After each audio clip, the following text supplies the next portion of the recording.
자, 이제 기도하고 시작할까요? 자, 각자 기도할 때 하나님 우리에게 지혜와 계시의 영으로 하나님 마음 알게 해주시고 성경 열어주십시오. 또 우리 각 사람에게 지금 필요한 말씀이 있다면 우리가 그냥 하나님 아는 지식에, 하나님에 관한 지식에서 그치지 않고 하나님의 음성을 듣고 순종하는 자리까지 나가는 열매 맺는 사람 될 수 있도록 오늘 시간 가운데 그렇게 성령께서 역사해 주십시오. 같이 은혜 구하며 기도할게요. 하나님, 저희 오늘 나누는 시간 가운데 아버지께서 아버지 어떠한 분이신지 더 깊게 지혜와 계시의 영으로 열어주십시오. 하나님에 관한 지식을 알고 그치는 것이 아니라 각 사람의 심령 가운데 아버지께서 필요한 아버지의 음성을 허락하여 주셔서 우리가 그것을 듣고 순종하는 자리까지 나와서 열매 맺는 그런 우리 될 수 있도록 아버지께서 그렇게 역사해 주십시오. 성령께서 계속해서 그 외에도 성경 그 자체를 우리에게 깊게 열어주시고 심령 가운데 새겨주시고 터잡고 뿌리내리게 도와주셔서 우리가 이 세상 가운데 다른 어떠한 소리에도 흔들리지 아니하고 아버지 따라갈 수 있도록 도와주십시오. 우리 마음에서부터 지식에서부터 완전하게 새롭게 함을 입기 원하오니 모든 이론을 사로잡아서 그리스도께 복종케 하며 나가기 원합니다. 우리 한 가지 더 기도할게요. 바울이 얘기한 것처럼 모든 이론을 사로잡아서 그리스도 앞에 복종케 한다는 그 말씀이 우리가 지식에서부터 마음에서부터 세상에서도 들어왔던 수많은 이야기들이 있습니다. 우리가 알고 있는 물리 어떤 법칙부터 시작해서 우리 경험 여러 가지들이 하나님의 말씀을 접할 때 우리도 모르게 속으로 에이 저거는 하면서 거부할 수 있는 그런 생각이 들 수 있거든요. 그건 우리가 이미 속고 있는 건데 그것들을 다 제하고 하나님 말씀이 실제인 것을 우리가 붙잡고 있는 그대로 우리가 나가기 원합니다. 모든 이론을 사로잡아서 그리스도 앞에 복종케 합니다. 하나님만이 우리에게 최종 권위를 가져주십시오. 다시 한번 기도할게요. 하나님, 제가 오늘 여러 가지 성경에 나온 이야기들을 나누고 얘기할 텐데 이것이 뭐 신화나 다른 좋은 이야기로 그치거나 뭐 믿기 어려운 그런 이야기로 그치는 것이 아니라 아버지께서 친히 우리 가운데 행하실 일들이 있다는 것을 우리가 알고 그것을 행하시는 하나님이 어떠한 분이신지를 분명히 알 수 있도록 성령께서 열어주십시오. 우리가 다 이론들, 경험들 사로잡아서 그리스도 앞에 복종케 하며 나아갑니다. 아버지 오늘 마음껏 일해 주시고 다시 한번 하나님 어떠한 분이신지 알 수 있도록 허락해 주십시오. 감사합니다. 예수님의 이름으로 기도드렸습니다. 아멘. 자, 우리 성경을 보면 저 여러분들이 살면서 이 여러 가지 이야기들 들어온 것들이 있단 말이에요. 어느 나라 신화, 뭐 어떤 이야기, 뭐 설화 등등. 근데 성경을 보면 가끔씩 특별히 어르신들 중에 보면은 이게 무슨 뭐 신화 중에 하나 정도로 생각하는 분들도 있어요. 그러면서 그 중에 좋은 이야기도 있지 이러고 있으면 완전히 속고 있는 겁니다. 제가 처음 예수님 믿고요. 이제 말씀을 열기가 두렵더라고요. 말씀을 열면 어떤 마음이 드냐면 다시는 못 돌아올 것 같은 거예요. 처음 예수님 믿고 말씀을 열기 시작하면 다시 못 돌아오겠다. 그래서 말씀을 자꾸 보라 그러는데 갈등 엄청 했어요. 볼까 말까. 사놓고 열었다가 다시 닫고. 그 시편 1편 딱 읽었는데 1편 읽고 바로 닫았어요. 왜냐하면 읽으면서 내 주변에 누구랑 어울리지 말라는 내용들이잖아요. 시편 1편에 딱 보고 너무 많이 떠오르는 거야. 그래서 안 되겠다. 자, 그런데 성경을 열기 시작했습니다. 너무 감사하게 막 꿀같이 막 들어오는 거예요, 말씀들이. 마태복음을 쭉 읽는데 막 너무 꿀같은 거예요. 예수님 어떠한 분이신지 알게 되고. 그래서 어디에서 딱 걸렸냐면 오병이요. 오병이어 이야기가 딱 오는데 제가 버스에서 읽고 있었거든요. 딱 적으면서 이건 아니다. 저도 모르게 딱 얘기가 오병이다 보니까 에이 이건 아니다 이런 생각이 딱 드는 거예요. 그래서 이러고 있다가 이거 뭐지?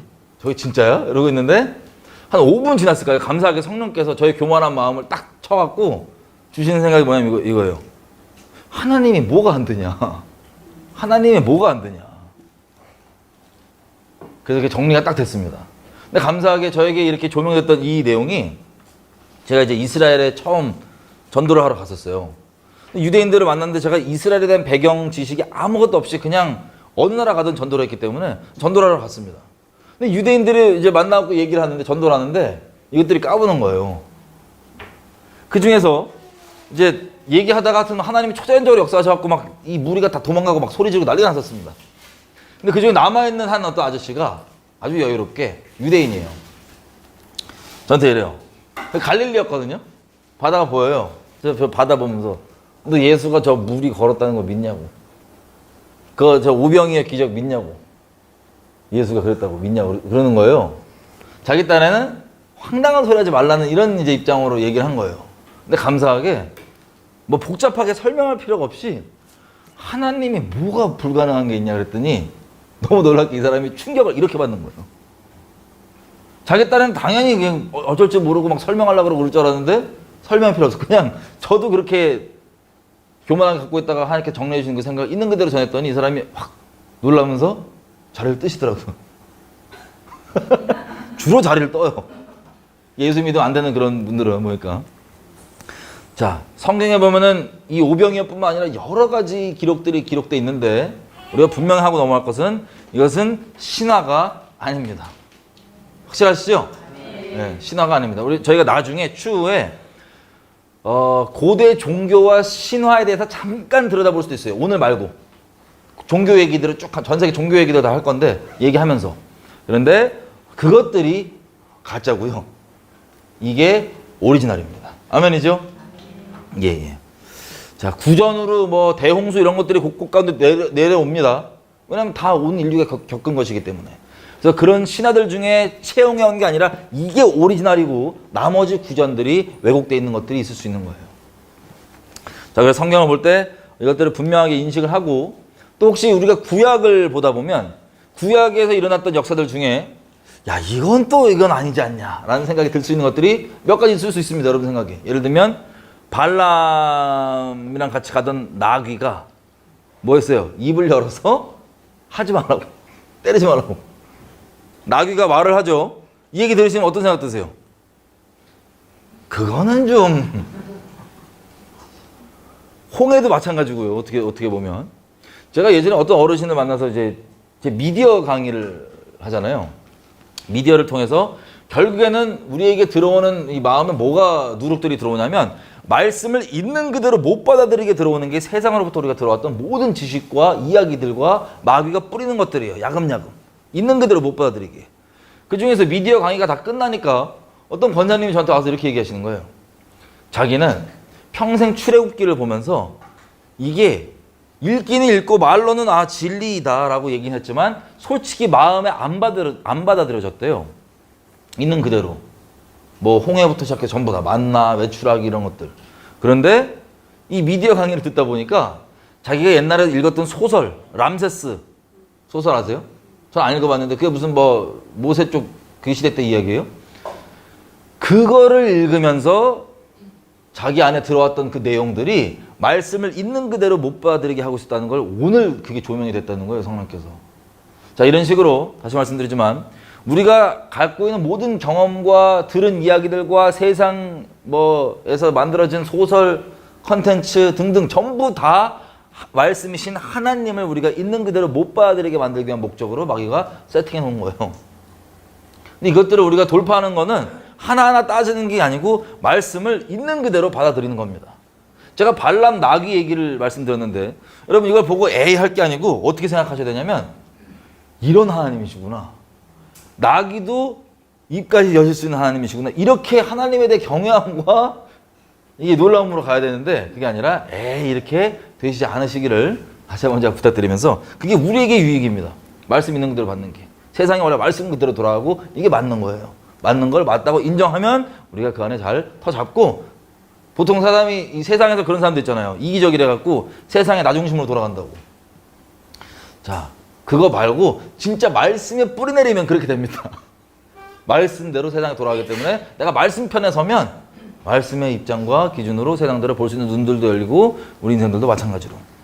자, 그래서 말씀을 있는 그대로 우리가 받아들여야 되는데 오늘은 저희가 전체적으로 여러분들 개인적으로 계속 성경을 접하시고 읽으실 때 도움이 될 수 있기 위해서 전체적 개요를 창세기부터 계시록까지 쭉 한번 맥을 연결을 해보겠습니다.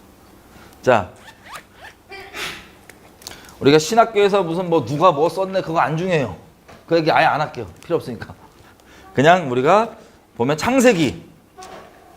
여러분 창세기와 출애굽기, 민수기, 출애굽기, 레위기, 민수기, 신명기는 우리가 잘 아는 대로 모세 오경이라고 그러죠. 모세 5개 책.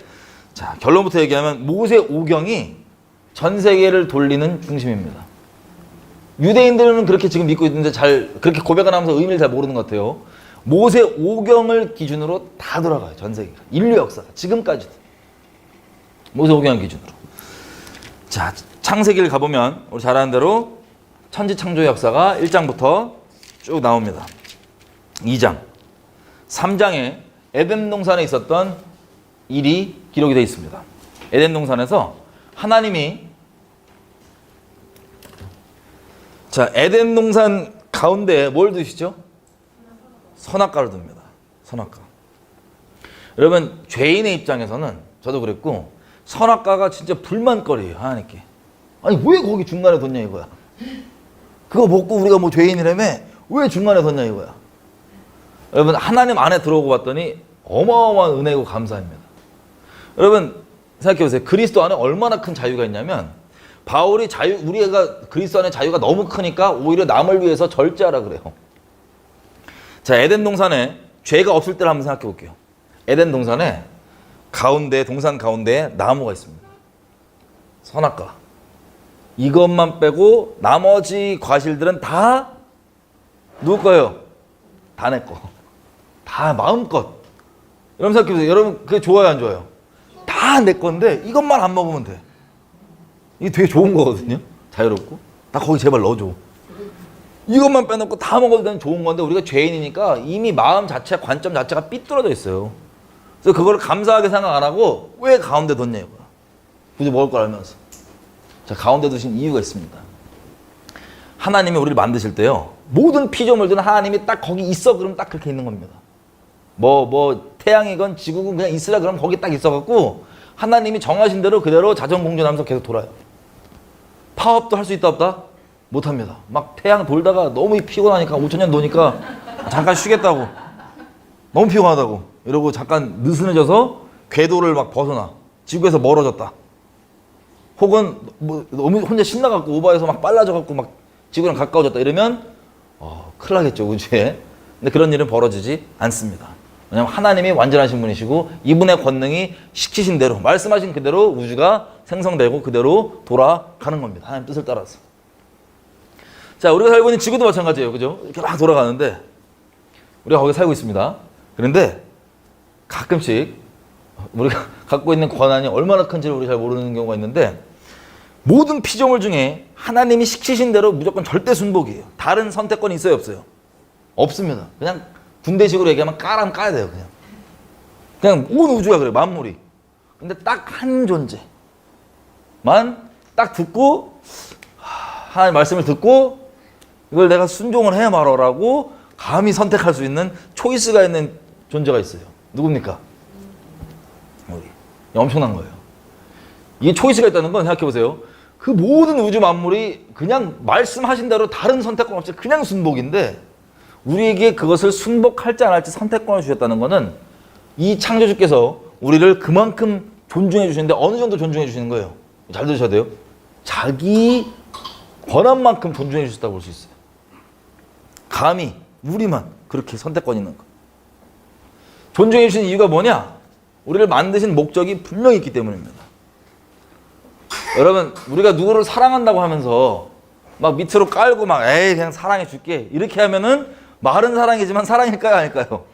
특별히 부부관계에서 이러면 어렵겠죠. 벌써 내가 사랑해 줄게, 내가 이미 깔고. 그게 아니라 최소한 내가 더 낮게 여기거나 그 사람을 존중히 여기는, 최소한 동격으로 여기는 그런 존중함이 있어야지만 그 사랑이 될 겁니다.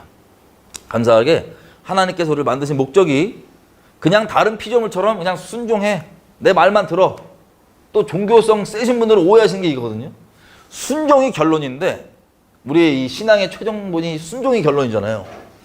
예수님이 요한복음 14장에서도 몇 번이나 얘기합니다. 한번 가볼게요. 요한복음 14장.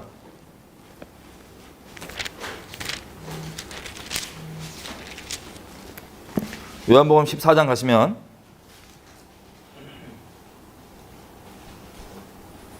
15절.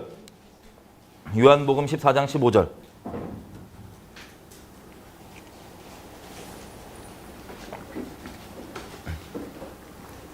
요한복음 14장 15절. 다 피셨나요? 예.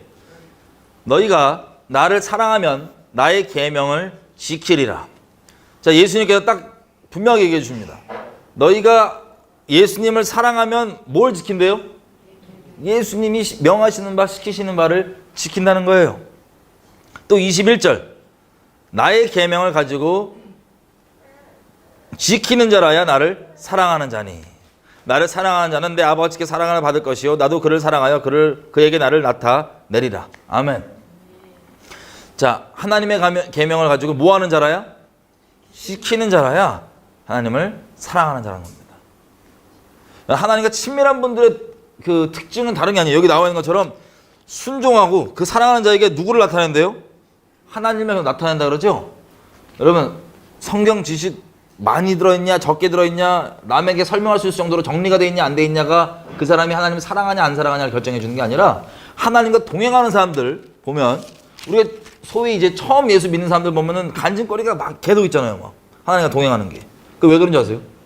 지금은 다 정리가 될 정도로 이 신학이 이렇게 성경 지식이 정리가 안 돼 있어도 사랑하기 때문에 그냥 계속 순종하고 가는 거예요. 그래서 하나님 계속 이 자리 가운데 인생 가운데 역사해 주시고 맛보 알게 되는 증인으로 살게 되는 겁니다. 그게 우리 평생 계속 이어지는 거예요. 아멘이죠? 자, 사랑하는 자. 그리고 23절도 이렇게 되어 있습니다. 예수께서 대답하여 가라사대 사람이 나를 사랑하면 뭐를 지킨대요? 내 말을 지키리니 내 아버지께서 저를 사랑하실 것이요 우리가 저에게 와서 거처를 저와 함께 하리라. 하나님께서 함께 하시는 비결, 우리와 동행하시는 비결, 우리가 하나님께 순종하는 것. 그래서 그냥 열매적으로만 행위적으로만 봤을 때 순종하는 건데 어떤 마음으로요?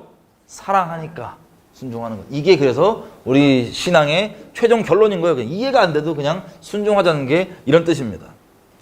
자, 생각해 보십시오. 모든 피조물들이 그런 것처럼 아무런 선택권이 우리에게 없다. 여러분들이 어떤 공장의 공장장이에요. 로봇을 찍어내는 공장입니다. 로봇을 막 찍어내요. 그래서 얘네들이 누구 말만 듣냐면 아무런 선택권이 없어요. 공장장인 여러분 말만 듣습니다. 여러분 시킨 대로 다 해요.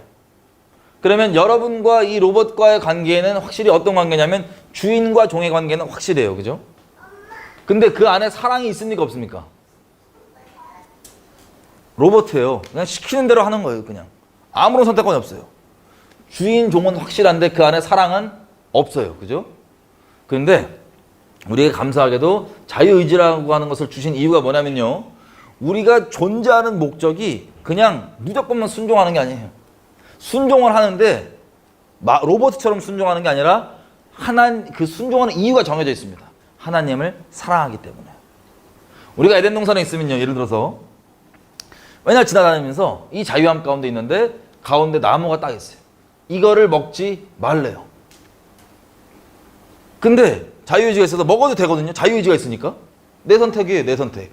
끔찍한 죄악이긴 하지만 그게. 다니면서 이걸 왜 안 먹냐? 이유가 있어요. 안 먹는 이유는 내가 하나님을 사랑하기 때문에 이 유혹을 내가 거부하는 겁니다. 내 의지로. 남이 시켜서가 아니고 안 하면 안 되니까 수준이 아니라 내가 하나님을 사랑하기 때문에 이 유혹을 내가 거절하는 거예요. 여러분 가끔씩 신앙생활 할 때 이런 분들이 있어요. 신앙생활 안 하고 신앙생활 떠나시거나 조금 아는데 하나님을 거부하신 분들 중에 사탄을 왜 내버려 두냐 이거예요. 선악과는 왜 만들었고. 사탄을 왜 내버려둬서 사탄이 우리 꼬셔갖고 거짓말로 지옥 보내고 멸망시키는데 왜 사탄을 내버려두냐? 하나님 전능한 거 맞냐? 라고 따져요. 그런 얘기 들어보신 적 있죠? 여러분 하나님의 능력상 사탄 정리할 수 있어요? 없어요? 이건 상대가 안 되는 거예요. 그냥 피조물인데. 근데 왜 내버려두냐?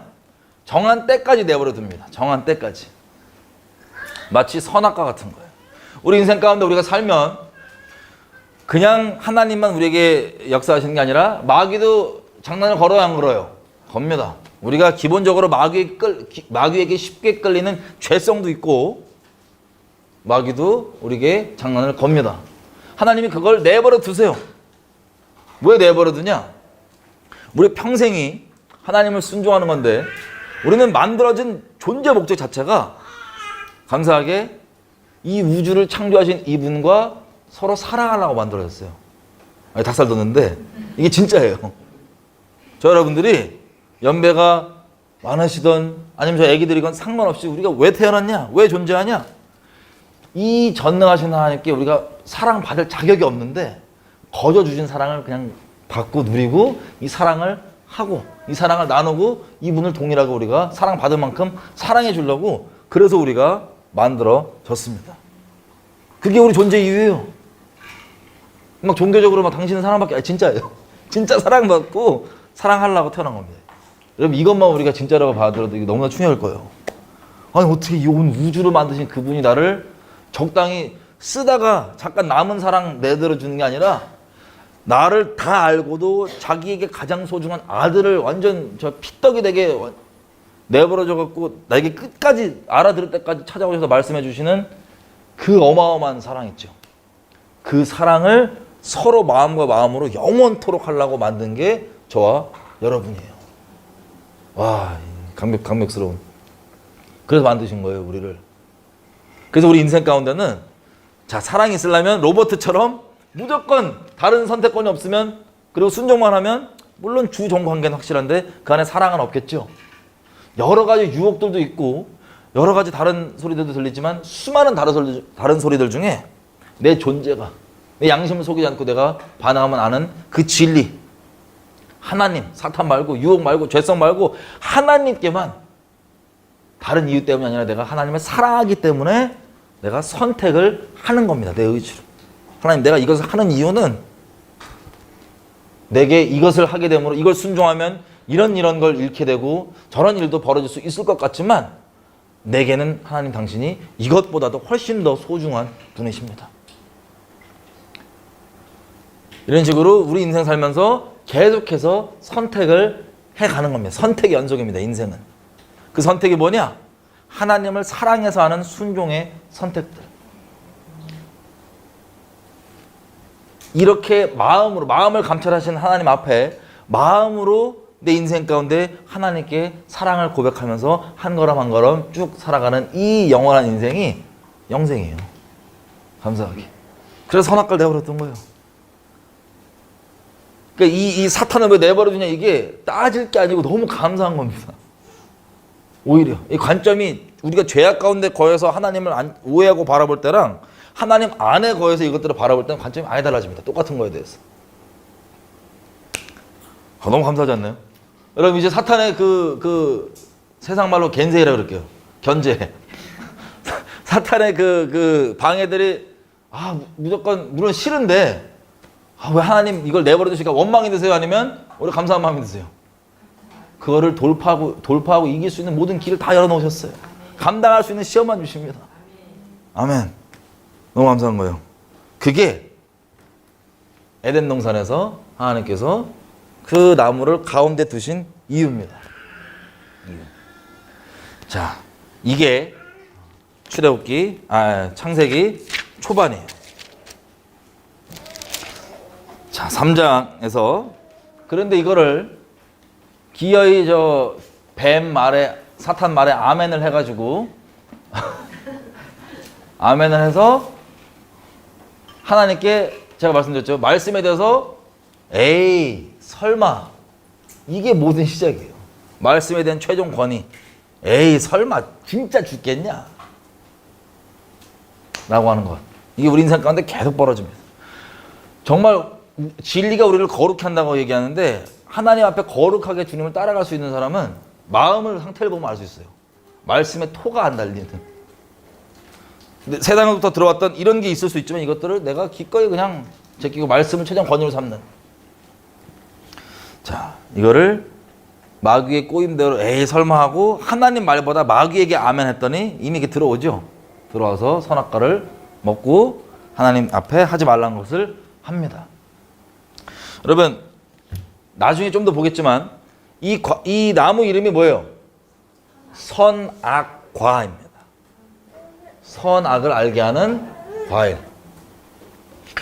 자, 이것 때문에 우리가 뭐 원죄가 있다 뭐 이런 얘기를 하는데 여러분 선악과가 뭘 의미하냐면요, 이런 거예요. 이걸 딱 먹었을 때 이 과일의 과즙이 갑자기 쫙 들어와서 우리는 뭐 죄성 100% 이렇게 된 게 아니고 말씀을 어겼기 때문입니다. 온 우주 피조물이 이 말씀대로 돌아가잖아요. 그죠? 말씀을 우리가 순종하면 거기에 따른 복이 어마어마한 복이 있습니다. 하나님께서 우리 만복의 근원이신 하나님께서 우리와 함께 해주시는 것. 그리고 우리가 순종한다는 건 하나님께 뭐라고 고백하냐면 하나님, 내가 다른 선택권이 있고 다른 이런 유혹들이 있지만 그것들 말고 내가 하나님을 사랑하기 때문에 순종하기로 결정합니다라고 하는 하나님께 대한 사랑 고백이 담겨 있고요. 순종에는. 그리고 하나님의 권위를 분명하게 내 인생 가운데 내 주님은 하나님이시다라고 고백하는 게 담겨 있고 여러 가지 고백과 함께 축복들이 담겨 있는 게 바로 이 순종입니다. 누가 왔어요? 하지만 중간은 없어요. 하나님 화끈하셔서 중간이 없어요. 순종 안 하고 불순종했다. 이게 죄예요. 불순종했다. 그럼 불순종한다는 건 여기에 단순히 아유 난 하기 싫은데 마음에 안 드는데 그런 차원을 얘기하는 게 아닙니다. 불순종이라는 행동에는 어떤 고백이 담겨 있냐 영적으로 하나님 말고 사탄에게 이렇게 고백하는 거예요. 사탄 내가 당신을 사랑합니다. 당신이 내 주님이십니다. 여러분들이 인정 안 해도 이게 우리 행위에 담겨 있는 영적인 고백입니다. 자, 사탄이 말하는 거에 아멘 했잖아요. 사탄의 말이 나를 움직인 거예요. 그 말을 듣고 내가 신뢰하고 이렇게 해서 선악과를 먹었더니 보십시오. 이 죄란 건 근본이 왜 계속 제가 말씀에 대해서 권위를 계속 말씀드리냐면 이게 종교적으로 그렇게 인식하라는 게 아니라 이 본질적인 원인이 있기 때문에 영적인 원인. 선악을 유일하게 기준 삼을 수 있는 건 우리가 온 우주에 하나님이 절대 선이에요, 아니에요? 하나님만 절대 선하십니다. 선하신 분은 한 분, 하나님이십니다. 아멘이죠? 이분이 유일하게 절대 선하신 분이에요. 그래서 이분이 살아있는 말씀이기 때문에 성경에 관한 지식이 아니라 그냥 굳어있는 지식이 아니라 살아있는 여호와 입에서 나온 말씀이라고 할 수 있는 이 말씀, 살아있는 말씀이 곧 하나님이시기 때문에 이 상황 가운데서 하나님이 주시는 말씀이 가장 선합니다. 그래서 이것은 하나님과 살아있는 관계에 있는 사람들만 계속해서 바울이 그러죠. 우리 고린도서 읽었던 것처럼 가볼게요. 고린도전서 2장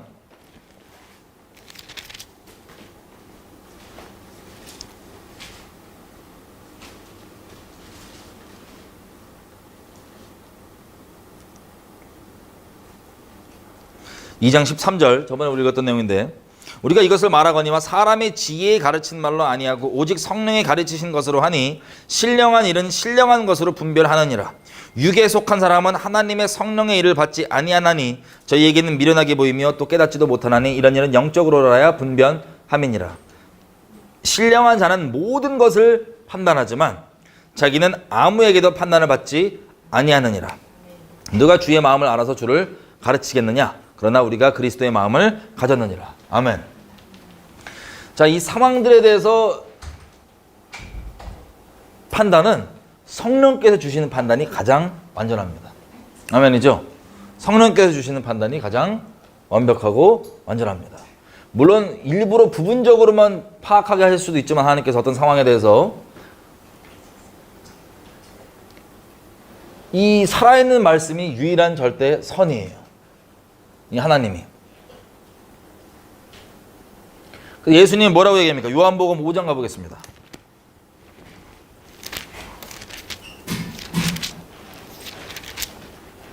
(30절)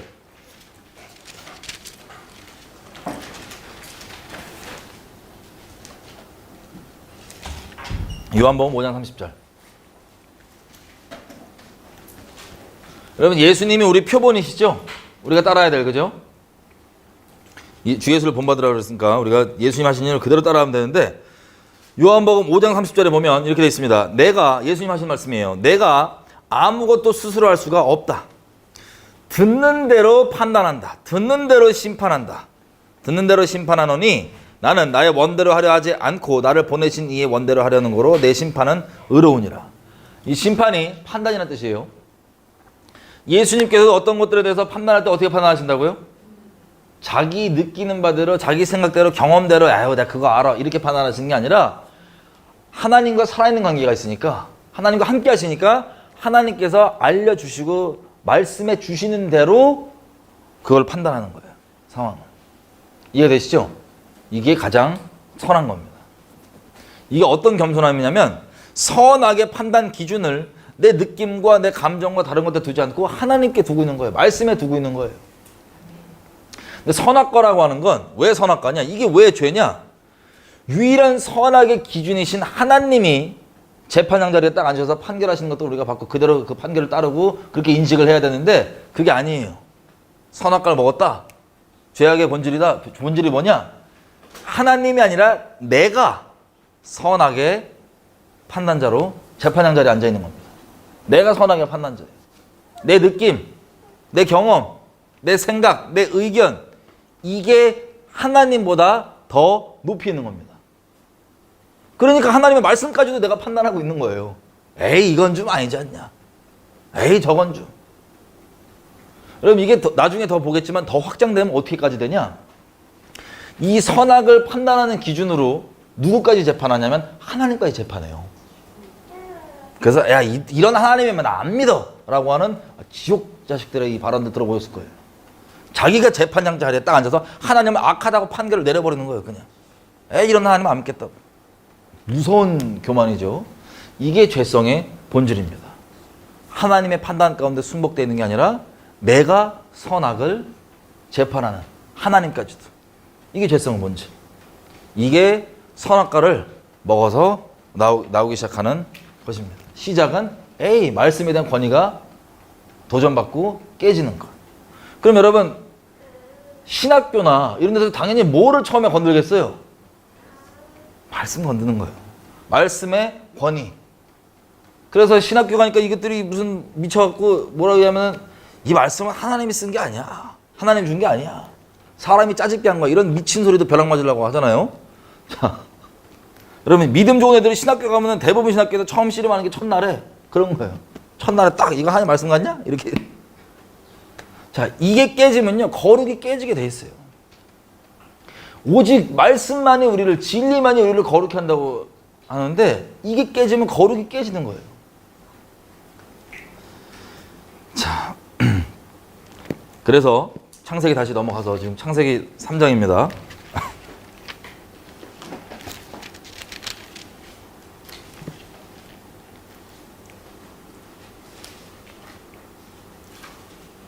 이거를 깬 겁니다. 선악과를 먹은 겁니다. 그랬더니 우리가 중요한 부분만 짚어서 넘어볼게요. 15절에 보면 3장 15절 창세기, 내가 너로 여자의 원수가 되게 하고, 지금 이 사탄한테 얘기하시는 거죠. 내가 너로 여자의 원수가 되게 하고 너의 후손도 여자의 후손과 원수가 되게 하리니 여자의 후손은 너의 머리를 상하게 할 것이요 너는 그의 발꿈치를 상하게 할 것이니라 하시고. 아멘.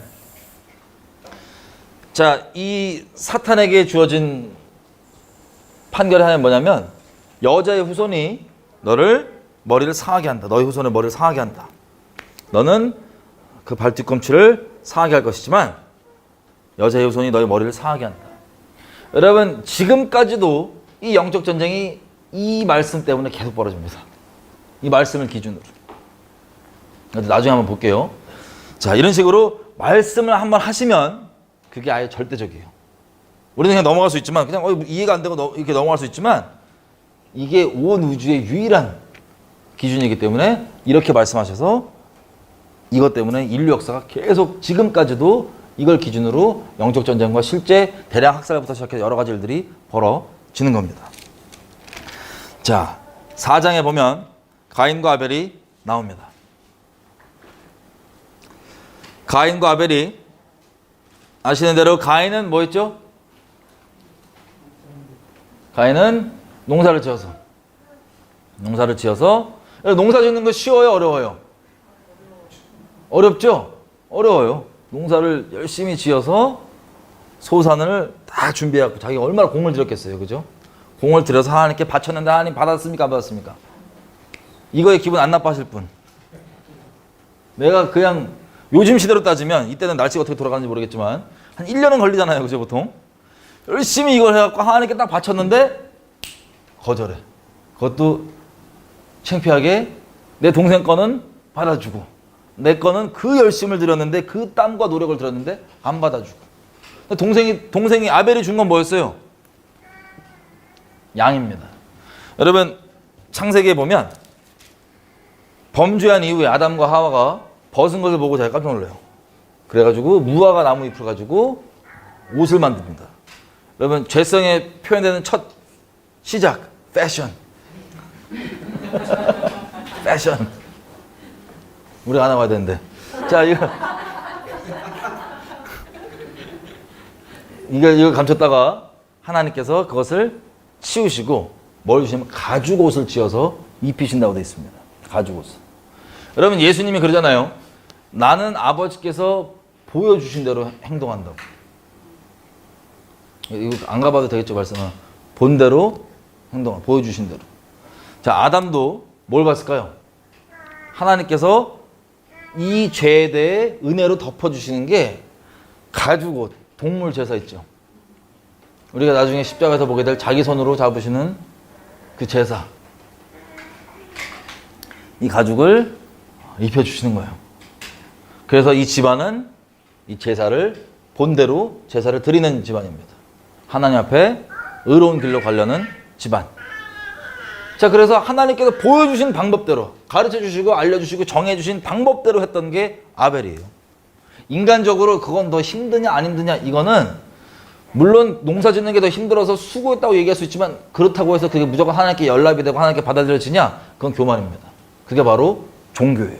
이게 바로 종교입니다. 내 힘으로 내가 하나님께 나가는 길을 만들고 내 노력으로 나가겠다고 하는 것.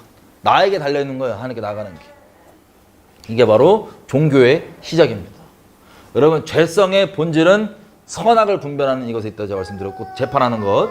이게 나오게 되는 행동이 뭐냐면 종교예요. 종교. 종교성을 나중에 다루겠지만 종교성은 죄성의 가장 깊은 본질 중에 하나입니다. 자, 어쨌든 가인이 자기 동생은 하나님께 정하신 방법대로 그렇게 주니까 저렇게 쉬운 거 누가 못하라고 인간적으로 얘기할 수 있는 거예요. 하지만 자기는 거절받고 이렇게 돼서 이 거절감을 어떻게 합니까? 자기 친동생을 잡아서 죽입니다.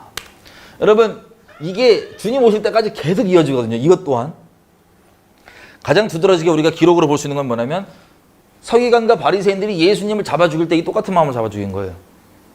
니고데모가 밤에 몰래 찾아오죠. 요한복음 3장에 보면 그때 이 랍비들의 솔직한 마음을 얘기하는 겁니다. 뭐라고 얘기하냐면 하나님께서 함께 하시지 않으면 그런 표적과 기적이 안 나온다. 우리도 안다. 비결이 뭡니까? 나눠달라 이거예요. 자기들도 다 랍비들인데 비결이 뭐냐고. 어떻게 한 거냐고. 이게 니고데모야 정직하게 나와서 얘기한 거지만 나머지 랍비들은 같은 마음인데 시기와 질투가 더 커서 그냥 제껴버리고 죽여버리기로 결정한 거였어요. 이게 가인이 아벨을 죽였던 똑같은 마음입니다. 주님 오실 때까지도 이게 계속 동일하게 반복이 됩니다. 어쨌든 이 일을 저질러서 가인이 정처 없이 떠돌게 되죠. 여러분 여기에 보면 이런 질문도 제가 받은 적이 있어요. 분명히 가인이 이제 떠돌아 다닐 때 가인이 이래요. 다른 사람이 자기를 죽일까 봐 두려워서 나 어떻게 좀 해달라고. 그때 하나님이 인을 쳐주셔갖고 얘를 지켜주시고 보호해 주시죠. 가인을. 자 그러면 4장 15절이에요. 네, 4장 15절. 여호와께서 그에게 이르시되 그렇지 않다. 가인을 죽이는 자는 벌을 7배나 받으리라 하시고 가인에게 표를 주사 만나는 누구에게든지 죽음을 면케 하시니라. 자, 이런 질문을 많이 들었습니다. 성경을 또 딴지 걸고 싶어 하시는 분들. 가인을 누가 죽이냐고. 지금 아담 집안에 가인과 아벨이 지금 자식이 이렇게 있는데 가인을 누가 죽이려고 하냐. 나머지. 여러분 여기서 또 이단들 많이 파생됩니다.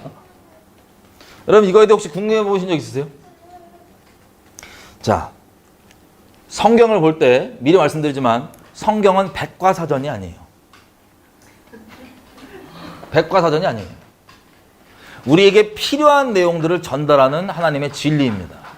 여러분 복음서도 보면 나중에 진리 자체를 다룰 때 좀 더 얘기할 수 있지만 복음서를 보면 같은 기록들을 좀 다르게 기록하는 것들이 있어요. 그것 때문에 또 막 진리가 뭔지 오해하시는 분들은 진리는 곧 영인데 진리가 무슨 지식인 줄 오해하시는 분들은 진리가 아니라고 막 뭐라 그래요.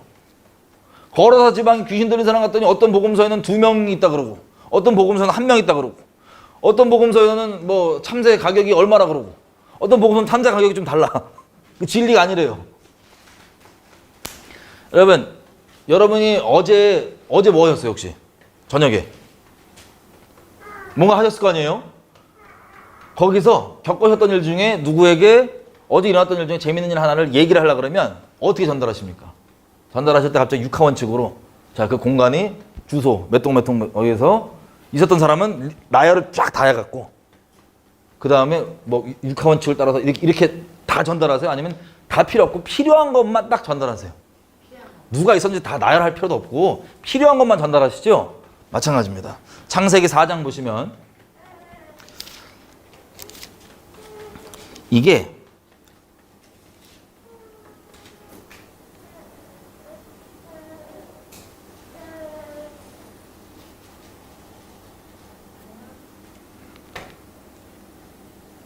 사장 1절에 아담이 그 아내 하와와 동침하며 하와가 잉태하여 가인을 낳고 이르되 내가 여호와로 말미암아 등남하였다 하니라. 이렇게 되니까는 바로 난 것 같잖아요. 문맥상 이렇게 시리즈가. 자, 근데 보면 5장에 이 족보가 나옵니다. 5장의 족보.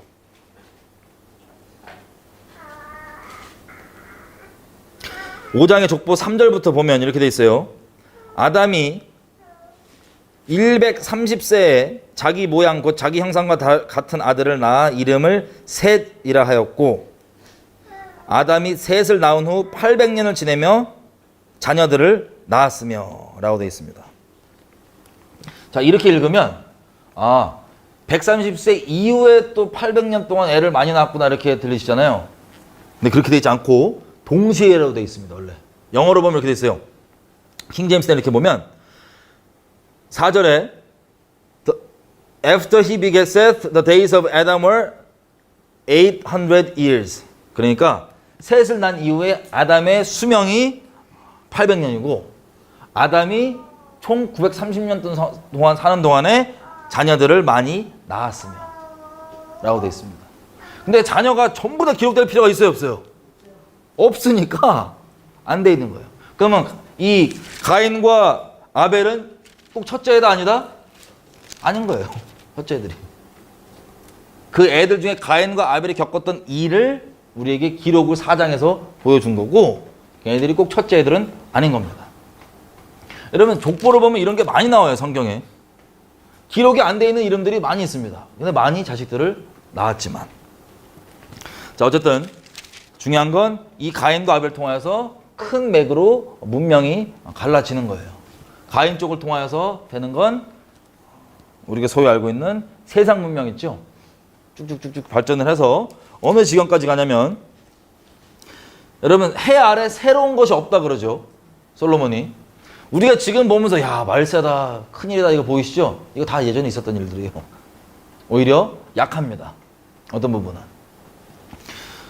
요즘에 애들 듣는 노래들 있잖아요. 한 가지 참고 예로 애들 듣는 노래들 힙합이라고 그러거든요. 장르를. 뭐 말로 막 깔랑깔랑거리고 막 시무시무한 같은 막 그런 내용을 들어보면요. 이거 끔찍해 내용이. 돈 찬양. 막 돈이 짱이고 돈이 최고 돈에게 영업한 얘기를 그냥 대놓고 막 해요 이제. 돈 사랑하고 난 돈 위해서 이거 하고 저거 하고. 그리고 음란 대놓고 막 얘기해요. 음란 찬양. 그리고 다 죽어마땅한 자신, 죄인. 자기가 한따까리 한다. 자기는 좀 자기는 자아 숭배예요. 결론적으로. 나는 좀 한따까리 한다 이거야. 나한테 개기지 말라고 이런 거예요. 나한테 건들면 니네 죽어 뭐 이런 거. 자, 이런 내용들이 전 세계를 지금 강타하고 있는 힙합이라고 하는 장르의 음악입니다. 전 세계 어느 나라 언어든 이게 지금 다 대유행이 휘트예요. 요즘 게 아닙니다. 23절에 보시면 4장. 자, 그 세상 문화 있죠? 세상 문화에 있는 라멕이 아내들에게 이르되 아다와 실라여 아내가 둘이요 내 소리를 들으라. 라멕의 아내들이여 내 말을 들으라. 나의 창상을 인하여 내가 사람을 죽였고 나의 상함을 인하여 소년을 죽였도다. 가인을 위하여는 벌이 7배일진데 라멕을 위하여는 벌이 77배이로다. 그러니까 이게 노래거든요. 노래 내용이 나 이만큼 건들면 난 너 10배로 죽여 뭐 이런 거예요. 그리고 여자애들아 나 이렇게 강하니까 날 봐라. 많이 듣던 얘기죠? 힙합입니다. 난 건들면 넌 죽어 이거. 자, 이게 계속 반복되는 거예요. 자, 그래서 5장부터는 이 족보가 하나님을 그래도 좀 본격적으로 섬기는 사람들 기준으로만 이름 따가지고 족보를 이렇게 정리를 한 겁니다. 그러니까 모든 족보가 아니에요. 우리가 알고 있는 것처럼 모든 자식들 나열하는 하나님을 섬기는 하나님 보시기에 내 맥을 이어갔다고 인정하는 그 맥락을 지금 쭉 족보로 담고 있습니다. 그러니까 중요한 족보들. 자, 그 중에서 5장 보면 21절에 이렇게 돼 있어요. 에녹이 나옵니다. 우리가 잘 아는 에녹.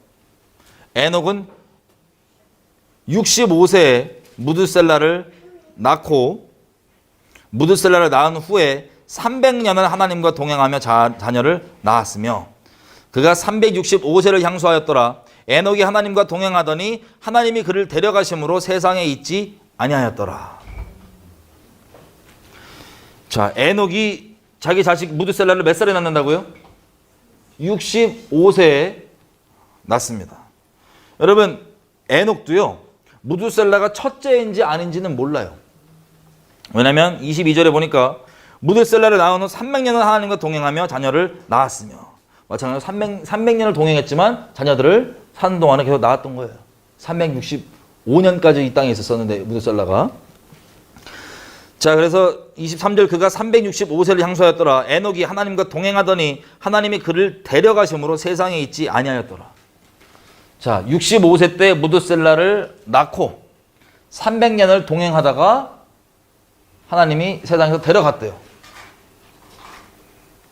그 흔히 얘기하면 이제 휴거 됐다는 거죠. 휴거. 안 죽고 하나님께서 데려가셨다는 거예요. 여러분, 무드셀라라는 자녀가요, 성경에 나오는 기록된 사람 중에 가장 오래 사는 사람입니다. 969세. 969. 제일 오래 삽니다. 왜냐하면 무드셀라는요, 자, 유다서 한번 가보겠습니다. 유다서.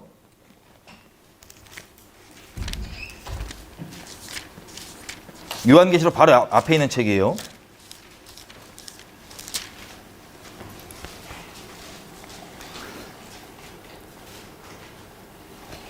유다서 14절.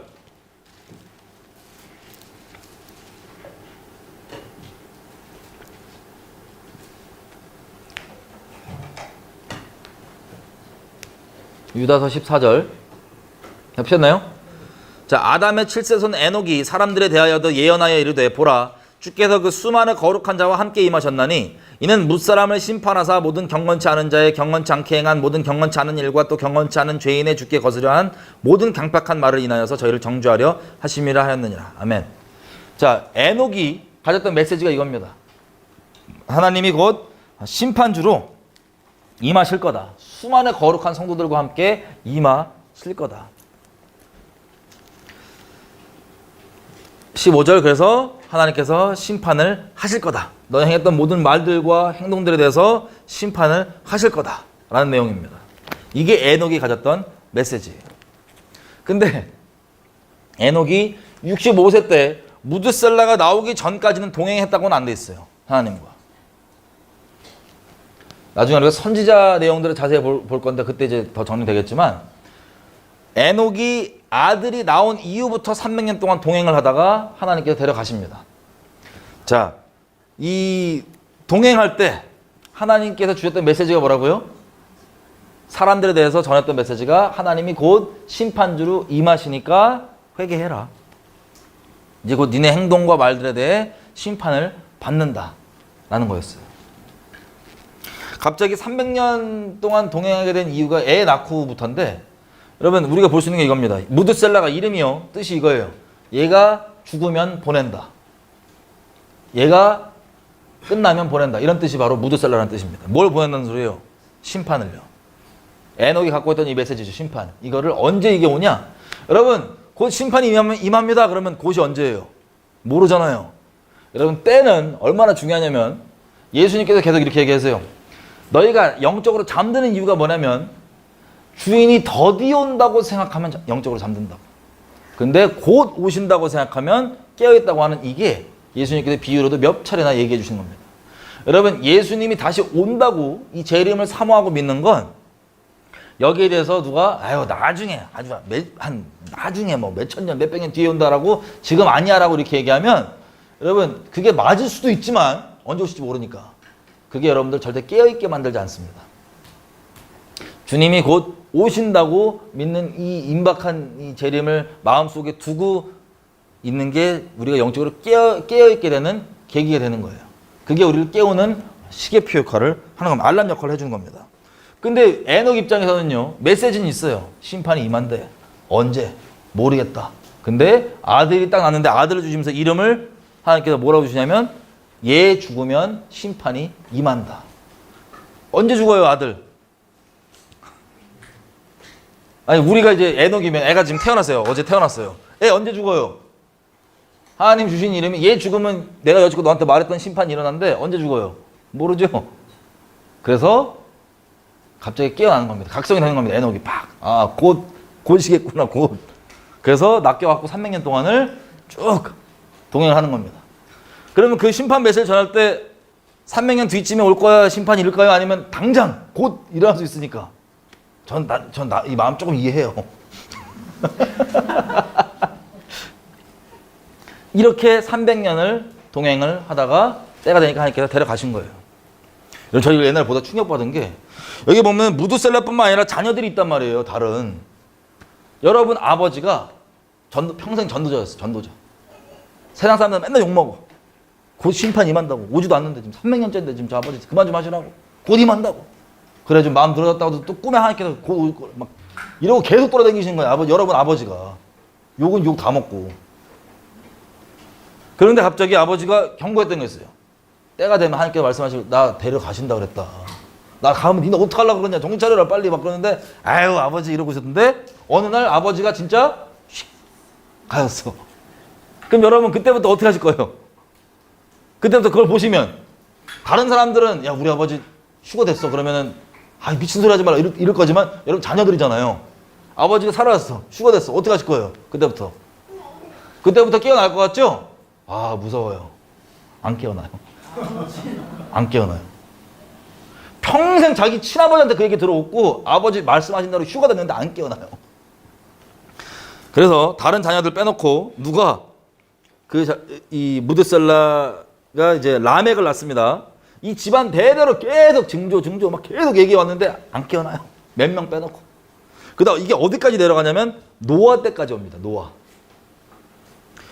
노아 때 우리가 잘 아신 대로 노아의 600살 될 때 심판이 일어나죠. 자, 그때가 언제냐?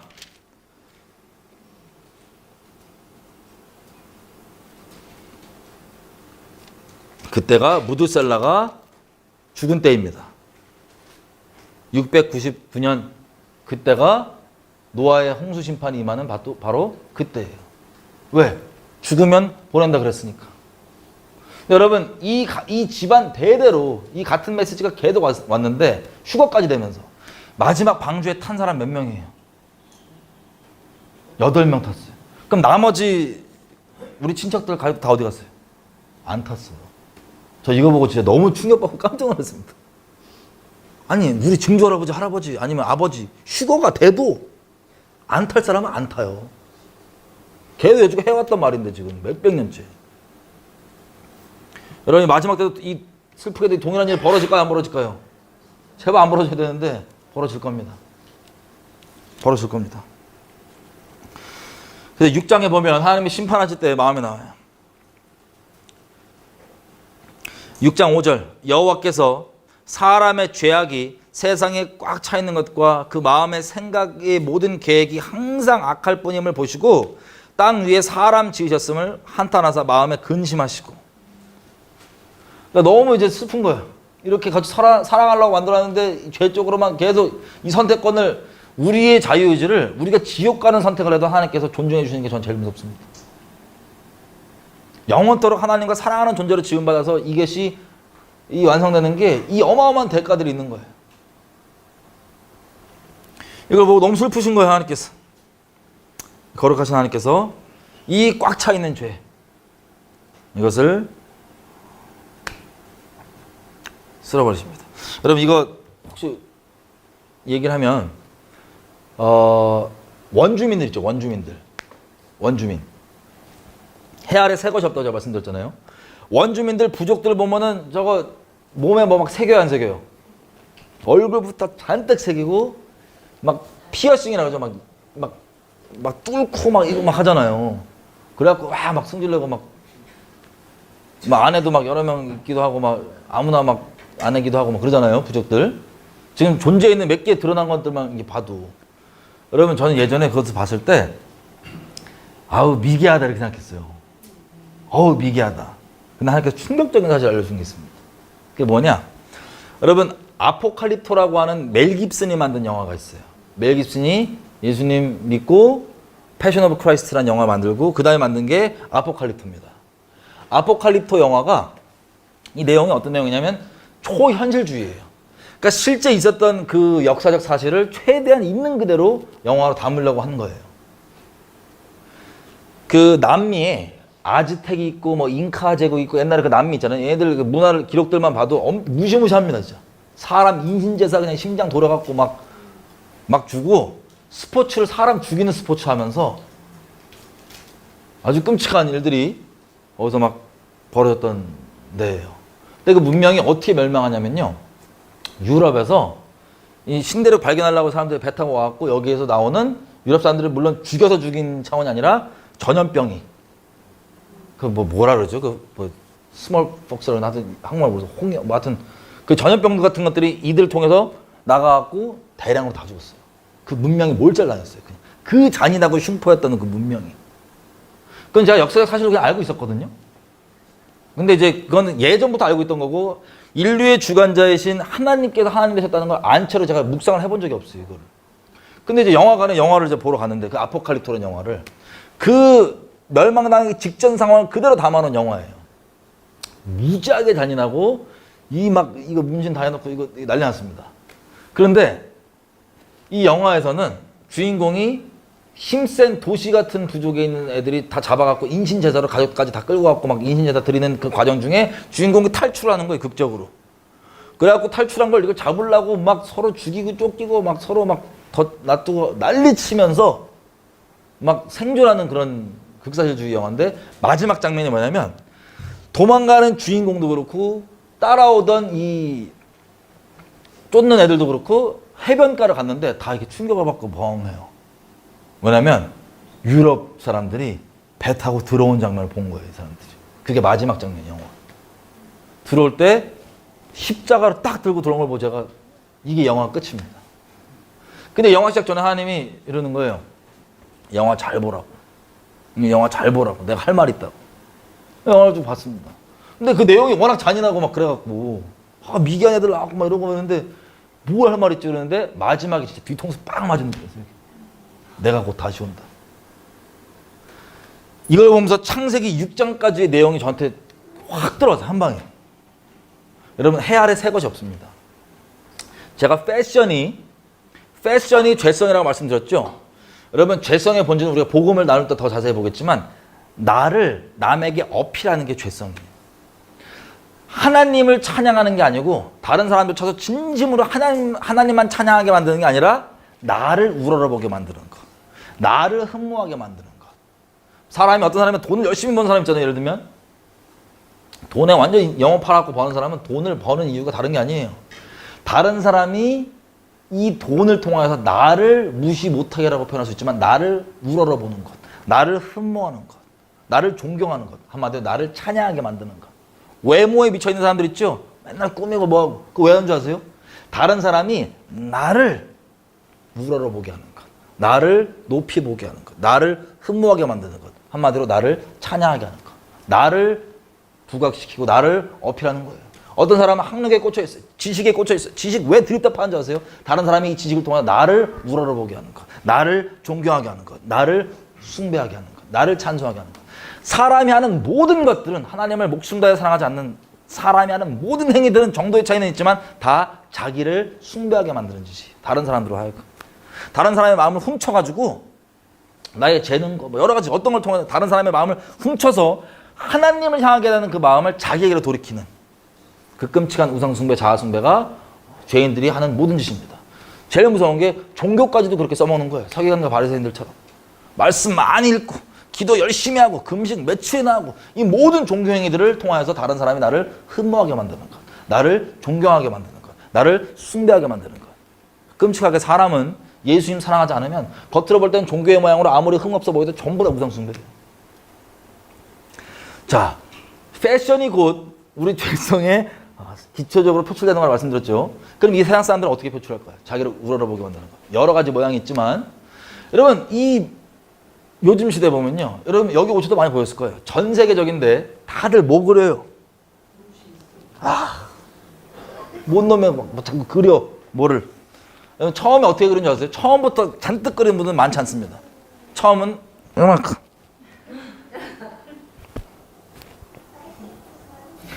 그게 시작이에요. 이렇게 했는데 옆에 이거 하는 게 뭐예요? 지금 룩겟미 나 좀 이렇게 나 좀 어필하려고 나 좀 부각하려고 했는데 옆에 지나가는 더 세게 했어. 땅 따먹기 점점 확장입니다. 그리고 동시에 또 뭐까지 해요 요즘에? 피어싱. 이것도 왜 하냐면 룩겟미라고 그럴게요. 룩겟미. 자기를 우러러보게 만들면 룩겟미 나보라고. 이거를 점점 더 이거 끝까지 가면 어디로 가는 줄 아세요? 부족들이 되는 거. 저는 이 영화 그때 영화를 보면서 하니까 정리해주기 전까지 부족들이 미개한 줄 오해했거든요. 미개한 게 아니고요. 끝까지 간 거예요. 거기까지 가면 하나님이 동일한 분이시기 때문에 우리 나중에 보겠지만 심판하시는 그 기준들이 정해져 있습니다. 하나님께서 어느 문명들과 개인들이 어느 정도까지는 참으시다가 여기 넘어가면 함께 심판하세요. 그 남미의 문명도 심판받은 거예요. 가나안 족속도 심판받은 거예요. 암세포처럼 죄성은 우리가 쉽게 받아들이잖아요. 거룩한 건 쉽게 안 받아들여도. 쉽게 얘기하면 집안에서도 공산주의 있죠. 공산주의 사상 가르치는 집안은 자식들 다 공산주의죠. 다 빨갱이 돼요. 근데 예수쟁이 집안은 자식들이 예수쟁이가 많이 돼요. 삑살이 많이 납니다. 왜 그러냐? 여러 가지 이유가 있지만 본질적으로는 죄성은 쉽게 받아들여요. 죄인이기 때문에. 이런 마귀적인 소리다 거짓말들은 쉽게 받아들이는데 진리와 이런 것들은 죄성상 이게 쉽지 않아요. 받아들이는. 자기의 개인 의지와 이런 것들이 필요합니다. 어쨌든 이 암세포처럼 지역별로 있는 이 끔찍한 문명들이 퍼져나갈까 봐 한계가 차면 하나님께서 기다렸다가 이렇게 치시는 거예요. 그 전까지 물론 다 기회를 계속 주시고. 노아의 때는 어떻게 된 겁니까? 전 지구적이었던 거예요. 우리도 그렇게 가고 있잖아요. 지금 전 지구적으로. 그래서 그 남미 문명도 그렇게 한도가 찼을 때 하나님의 심판으로 돌고 돌았던 거예요. 이렇게. 이것들 딱 보면서 충격받았습니다. 이 세대가 미개하게 손가락질하는 게 아니고 다 저걸 따라가고 저걸 못 닮아서 안달이에요. 지금 젊은 세대가 보고 다. 자기들은 그렇게 인정 안 할 거예요. 근데 그렇게 돌아가는 거예요. 레위기 18장 한번 가보겠습니다.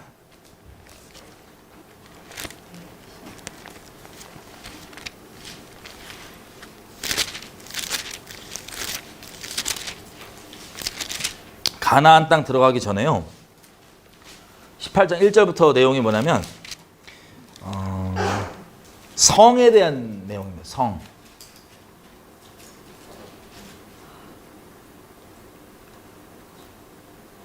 여러분 이스라엘 백성이 하나님 아닌 우상을 숭배하는 걸 하나님이 계속 뭐라고 얘기하시냐면 음란히 우상 숭배더래요. 음란히. 내가 너희의 남편이다. 음란히 너희가 우상 숭배한다. 무슨 뜻이냐면 여러분 우리 죄성은요. 거룩과 죄성의 차이를 얘기하면 거룩은 말씀 대신 하나님만 마음에 두는 거예요. 순결한 거예요. 하나님 외에 다른 거 얄짤 없어요. 마음에. 하나님만 순결히 딱 두고 딱 마음을 지키는 거예요. 근데 죄성은 아까 봤던 것처럼 말씀이 아닌 다른 것들 그러면서 막 다른 것들이 다른 말들이 막 들어오죠. 마음에 담아두기 시작하죠. 이 우상숭배가 영적으로는 당연히 행동 말고 영적으로 음란한 겁니다. 순결한 하나님, 순결하게 남편 대신 하나님 한 분만 우리 인생 자리에 남편 자리 딱 하나 한 분 대신 하나님만 딱 둬야 되는데 그 자리에 하나님 말고 다른 거를 막 섞어두고 이거저거 잡다하게 두고 하는 그게 우상숭배고 죄된 마음이에요. 그래서 영적으로 하나님 뭐라고 얘기하냐면 음란히 행한다는 거예요. 우상숭배를.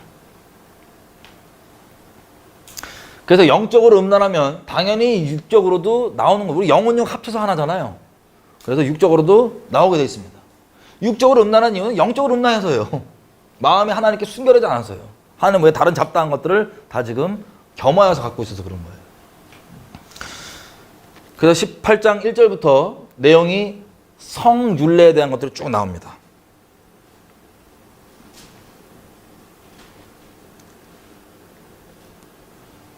6절에는 근친상간하지 말라부터 시작해서 18장 6절부터 어머니, 그러니까 부모 자식 간에 끔찍한 내용인데 들어보세요. 부모 자식 간에, 그리고 계모, 그리고 형제들 사이에, 그리고 손녀, 손자, 그리고 너희 계모가 낳은 가족들, 그러니까 이복 친척들, 고모, 이모, 형제, 아내 등등등 이런 내용들이 쭉 나옵니다. 끔찍한 내용들이. 이 막장, 완전 근친상간이 막장. 그리고 19절, 20절, 19절 월경 중에 관계하는 것. 그리고 20절 간음하는 것, 다른 아내와. 21절 자녀한테 자녀를 우상 제물로 바치는 것. 22절 동성욕. 22절에 보니까 여자 남자 같은 성끼리 그렇게 교합지 말라, 동성욕. 그리고 23절 더 나아가서 짐승과 하는 수간. 자, 이 끔찍한 일들을 나열을 쭉 하십니다. 왜 그러냐면요, 이 일들이 가나안 땅에 지금 벌어진대요, 안 벌어진대요? 벌어지고 있는 중이라는 거예요, 이 일들이.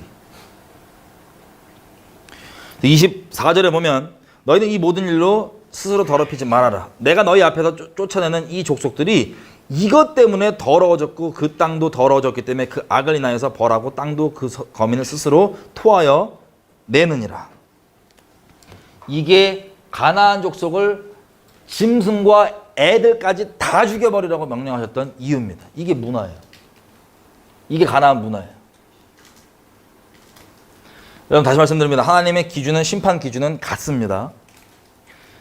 가나안이 아니라 지금 이 창세기 6장 보니까 전 세계를 이렇게 멸하실 때 전 세계의 상태가 굳이 기록 안 돼 있어도 이런 상태였을까요, 아니었을까요? 이런 상태예요. 전 세계 상태 이런 상태였어요. 끔찍한 상태. 그래서 하나님의 심판이 임했던 겁니다. 나중에 심판 자체를 두고 볼 때 좀 더 자세히 볼게요. 여러분, 지금 시대는 이거에 비교하면 어떨까요? 하나님의 심판은 같습니다. 그리고 인류는 우리가 더 뛰어나 보이고 옛날 사람보다 더 지혜로워 보이고 괜찮아 보이죠? 돌고 돌아요. 반복입니다. 이걸 통해서 우리가 하나님을 똑바로 섬기는 법을 우리가 배워야 됩니다. 자, 그래서 어쨌든 하나님께서 그렇게 서로 순결히 영원토록 사랑하려고 만든 인간이 전 인류 몇십억 명 살았는지 모르겠지만 노아의 8식구 빼놓고는 전부 다 어떻게 돼요? 다 심판당합니다. 다 진멸당합니다. 이거 봐, 하나님께 너무 애통해하시고 슬퍼하셨던 거예요. 그래서 노아의 방주 사건 이후로 아라랏산, 지금 저기 터키 위에 있는 아라랏산 있죠? 거기에 방주가 정착하고 거기에서 나온 그 8식구들로 지금 우리가 살고 있는 인류가 세팅이 된 겁니다. 여기까지가 지금 창세기 10장까지입니다. 너무 디테일하게 얘기하네. 최대한 빨리 계시록까지 가야 되는데 지금 계시록 못 갈 것 같아. 지금 몇 시에요? 벌써 끝났어. 자, 얘가 노아까지입니다. 아브라함 가기 전까지만 하고 끝낼게요, 그러면. 자, 잘 아시는 대로 이 노아의 8식구가 지금 우리가 살고 있는 인류인데, 이들이 모여서 하나님께서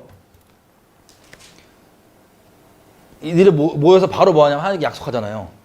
내가 다시는 물로 너희 인류를 심판하지 않으시겠다. 그 약속의 증표로 무지개를 주십니다. 그러면 감사하고 그렇습니다. 아멘 하고 이렇게 가야 되는데 무서워요. 죄성. 이 사람들이 또 모여서 뭐 하냐면 바벨탑을 쌓습니다. 높이 쌓습니다. 우리 이름이 닿게. 제가 말씀드렸죠. Look at me. 우리 이름이 닿게. 우리가 이름을 닿는데 왜 높이 쌓냐? 여러 가지 이유가 있겠지만 그 이유 중에 하나가 보니까 물로 분명히 심판 안 한다는데 그거 믿겠다는 소리야, 안 믿겠다는 소리예요? 죄인들이 그거 믿게요, 안 믿게요? 안 믿겠다는 소리죠? 예전처럼 그렇게 죄성을 이 8세대가 보긴 봤을 거 아니에요, 이것들을. 직접 행하지 않았어도 보긴 봤죠. 목도했잖아요. 마치 롯이 소돔과 고모라에서 그걸 보고 의로운 심령이 상했던 것처럼 이 가족들도 마찬가지였을 거예요. 봤을 겁니다. 심판 직전의 상. 우리가 지금 보는 것도 마찬가지. 우리가 예수님이 너희가 노아의 때와 같다고 예수님 다시 오실 때 노아의 때와 같다 그러면 우리가 지금 사는 시대가 주님 오실 때와 가깝다 그러면 노아의 때도 마찬가지예요. 이 가족들도 이랬을 거예요. 다 볼 걸 보면서 마음을 지키고 주님 앞에 순결히. 어쨌든 이 바벨탑을 쌓습니다. 기어이. 하나님이 오셔서 그때 언어를 흩으시죠. 저들이 저렇게 한 언어가 돼갖고 얘기한다는. 여러분 요즘엔 언어가 잘 안 돼도 외국에 사는 건 옛날만큼 어렵진 않아요. 뭐가 있으니까. 뭐가 있으니까요. 말 좀 안 통하면 띡띡띡 넣어갖고 구글 번역 이런 것도 많고 언어가 옛날처럼 굳이 안 돼도 사는 게 예전보다는 더 쉬워졌어요. 인터넷도 있고 여러 가지 있고. 근데 구글 번역 필요 없이 다 그냥 한 언어로. 그럼 우리가 언어를 배워도 다른 나라 언어를 배워도 죄인이다 보니까 제일 먼저 뭐 배워요? 좋은 말 먼저 배워요? 아니면 막 육두문자 먼저 배워요? 일단 궁금한 게 육두문자야. 죄인이기 때문에. 그래서 언어를 배워도 욕부터 배웁니다. 근데 언어가 이미 하나로 통합되어 있으면 뭐부터 배울 거예요? 서로 죄성부터 배우는 거예요. 인터넷 통해서 지금 이미 그러고 있는 것처럼 전 세계가. 이때도 마찬가지로 모여가지고 언어가 하나 갖고 죄성 하나 이렇게 돌아가는 게 아니라 에이 저거 믿기겠냐. 하나님 말씀이 분명히 심판 안 됐는데 그거 안 믿을 거 아니에요. 그죠? 여러 가지 이유를 통해서 이걸 쌓는데 그 중에 한 가지는 혹시 하나님께서 우리 이렇게 막 쌓는데 또 물로 치시면 물로 안 치신다는 보장이 어딨냐. 그만 어떻게 믿냐. 라고 하는 그 불신앙으로 쌓는 거예요. 어쨌든 그러다 하나님께서 급히 오셔서 언어를 흩으십니다. 언어를 흩어가지고 이들이 흩어지죠. 흩어진 이후에 주님께서 부르시는 사람이 바로 아브라함입니다. 아브라함. 정말 짧게 계시록까지 가려고 했는데 디테일하게 안 들어가야 되겠어. 자, 여기까지 우리가 여러분들이 개인적으로 읽으실 때 도움이 될 수 있도록 지금 가이드라인을 잡는 거예요. 도움이 될 수 있도록. 창세기 11장까지 오늘 저희가 했습니다. 갈 길이 먼데 11장. 질문 혹시 있으신 분?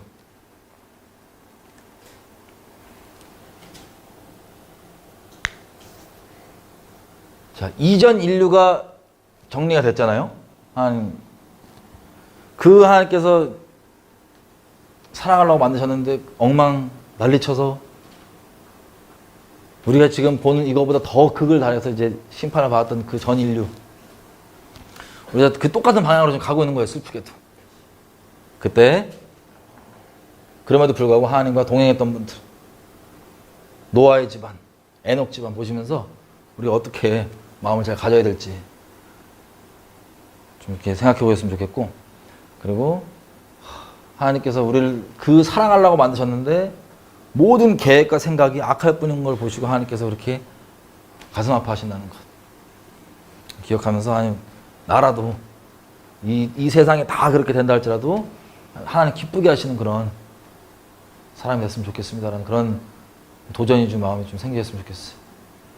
그리고 그 심판 직후에 또 하나님께서 인류를 시작해 주셨는데 바로 첫 내딛는 발이 못 믿겠다 이거예요. 하나님. 이 바벨탑을 쌓으면서 니므롯이라는 사람이 나옵니다. 인류 역사에서 반복되죠. 니므롯이라는 사람이 나옵니다. 니므롯이 소위 일반 사람들도 얘기하죠. 적그리스도, 나중에 등장한다고 하는 적그리스도의 예표적인 인물인데, 니므롯을 필두로 전 인류가 다 한 언어로 다 모였던 거예요. 연합으로 따지면 완전한 연합, 흠없는 연합, 전 인류가 이미 연합된 니므롯 아래로. 그랬다가 흩어집니다. 하나님께서 언어를 흩으시고 흩습니다. 그 다음 우리가 이제 다음부터 본격적으로 볼 것이 뭐냐면, 아브라함을 통해서 이스라엘 민족이 나오고 이제 본격적인 하나님이 이렇게 흩어진 민족을 어떻게 구원하시기로 정하시고 하실지에 대해서 아마 보게 될 것 같습니다. 같이 기도 좀 할까요? 우리 기도할 때 하나님 우리가 우리 창조해 주신 그 목적 그대로 그리고 우리를 그렇게 존중해 주시고 감히 하나님의 말씀을 순종할지 안 할지를 결정권을 내어준 그 자유의지의 의미를 우리가 악하게 보고 잘못 오해했던 게 있다면 이제라도 돌이키며 하나님께서 이렇게 주신 그 깊은 뜻을 갖고 감사함과 기뻐함 가운데 하나님 그렇게 사랑하는 자로 평생 살아가기 원합니다. 내 마음 가운데 어떠한 유혹과 다른 것이 있다 할지라도 내 마음을 스스로 지키며 나갈 수 있도록 주님께서 계속해서 우리에게 주신 것들이 어떠한 것인지 더 깊게 열어주시고 알게 해주십시오. 하나님 가운데 더 깊게 거할 수 있도록 도와주십시오. 같이 기도합니다. 하나님, 맞습니다. 저희 이렇게 만들어주시고 또 이 땅 가운데 심어주시고 나게 해주셔서 여러 가지 것들을 듣고 보게 하시면서 살게 하시는데 아버지 이 가운데 우리가 다른 것 말고 하나님을 선택하며 갈 수 있는 그런 선한 마음 또 하나님을 사랑하기 때문에 그렇게 갈 수 있는 마음 우리 가운데 계속해서 허락하여 주십시오. 아버지를 사랑하는 것이 우리가 먼저 할 수 있는 것이 아니고 아버지가 우리를 어떻게 사랑해야 하는지를 알고 그 10년 가운데 사랑이 부어질 때 주님을 더 사랑할 수 있음을 알고 있습니다. 성령께서 계속해서 지혜와 계시의 영으로 그 마음들 우리를 향하신 아버지의 마음들을 열어주시고 붙들어 주셔서 우리 아버지께 그렇게 순결하게 나아갈 수 있도록 그리스도의 순결한 신부로 나아갈 수 있도록 도와주십시오. 아버지만 순결히 따라갈 수 있도록 붙들어 주십시오. 마음을 지킬 수 있도록 도와주십시오. 아버지 영에서부터 마음에서부터 음란한 마음이 아니라 순결한 마음으로 주님 따라갈 수 있도록 도와주십시오. 우리 마음을 감찰하신 하나님, 우리 마음에 있는 모든 생각과 이것들이 아버지께 슬픔이 아니라 기쁨이 되기 원합니다. 생각에 있는 모든 계획과 모든 품는 것들이 아버지께 기쁨이 되고 흠양할 수 있는 것이 되기 원합니다. 우리 마음을 붙들어 주십시오. 부탁드립니다. 예수님의 이름으로 기도드렸습니다. 아멘.